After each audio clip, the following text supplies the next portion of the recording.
Today we are talking about self-sabotage. How you find ways to talk yourself or work yourself out of situations that are beneficial to you. I woke up and chose spicy today. I wrote it down. Self-sabotage is creating a familiar space that you have to survive in instead of thrive in. That could be relationships when they feel like they're too good to be true, opportunities, not showing up properly, in your daily habits.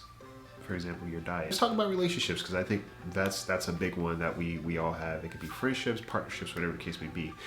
Self-sabotage stems from this belief that you don't deserve the things that you're actually seeking. So therefore, you find ways to create an environment that you're familiar with that reinforces your lack of self-worth or your insecurities or your fear of abandonment or fear of rejection.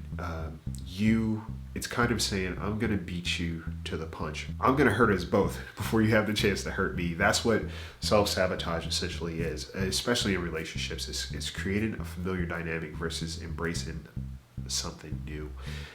Sometimes people are like, yeah, I like drama in my relationships. It's like, why do you like drama in your relationships? Why can't you just have peace? Why is peace so scary to you? Because it's unfamiliar, right? Think about procrastination. Procrastination, I want to say, is not laziness. It's often misconstrued as that, but procrastination is not laziness. Procrastination is avoiding very visceral responses to something that may be important to you. In terms of love languages, what self-destructive behavior looks like is basically doing the opposite of the thing that you need most to feel loved and appreciated. So if quality time is a big thing for you, or acts of service, self-isolation, showing up to things late,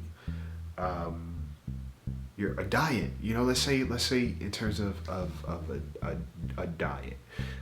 Now, dieting requires discipline, right? Dieting requires time.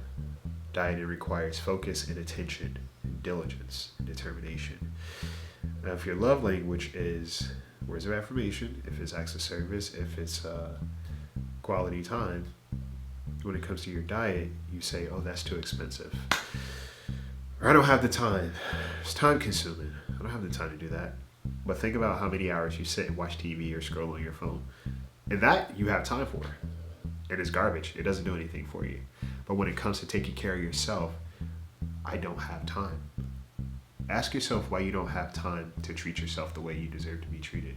Waiter, this podcast is a little spicy today. So, and I apply it to myself too in terms of things that I perpetuate,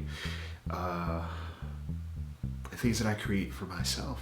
And again, it all comes back down to self-sabotage. And self-sabotage, if you really just take a moment to be patient with yourself and not be frustrated with what's happening in the moment, you understand that it's coming from a place of fear and a place of doubt and a place of insecurity.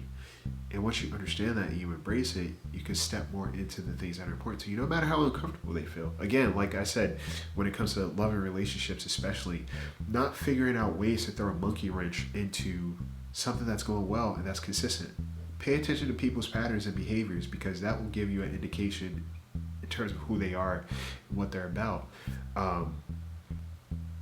If things are going south or they don't feel like they're healthy, be willing to step aside, because that's reinforcing, those doubts and feelings that you have about yourself, because now you're in that environment or in that exchange where the person is reinforcing everything that you're used to and you're familiar with. Be comfortable with things that feel uncomfortable, because sometimes that's where your true happiness lies. That's where your true peace exists. It just requires you to do something different or feel something different or approach a situation in a different manner. It's your fears wanting to be your top priority. Your fears still making sure that they are the most important thing in your life. It's important to, again, take moments, take beats in your day-to-day process and be okay with how uncomfortable things feel. A big one could be procrastination or always running somewhere late. Ask yourself, why are you always late when you already know what you should be doing? If it comes to something that you need help with, why do you wait to the last minute to ask someone for help? Or why do you not ask for help at all? Because it reinforces the idea that no one's going to come and be supportive of you, or no one supports you. Is when you create a space that eliminates potential for something different, you're always going to be right.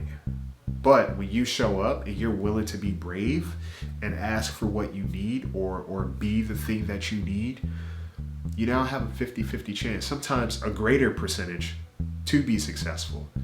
You just got to get past that uncomfortability. Again, think of your love languages and then think of your self-destructive behaviors and see how they align. What are you keeping yourself from having that means the most to you? And ask yourself, why do you think that you don't deserve those things subconsciously? You could logically say, yeah, I deserve good. Yeah, I deserve well. I deserve to be treated well. Of course I do. Okay, if you do, and you truly believe that, why are you creating an environment that reinforces the opposite? So take your time this week as you think about those things. You know, write it out, write it down. What are your self-destructive behaviors? What kind of toxic relationships do you cultivate to reinforce what you think about yourself? Because it all makes sense and it all has place and it all has purpose. Just be brave enough. First, know that you deserve to go through the uncomfortability to be better. And then move from there. All right? I hope you guys have an amazing week. I hope you guys take care of yourself this week. I hope you guys take care of each other, of course. And I hope you take flight.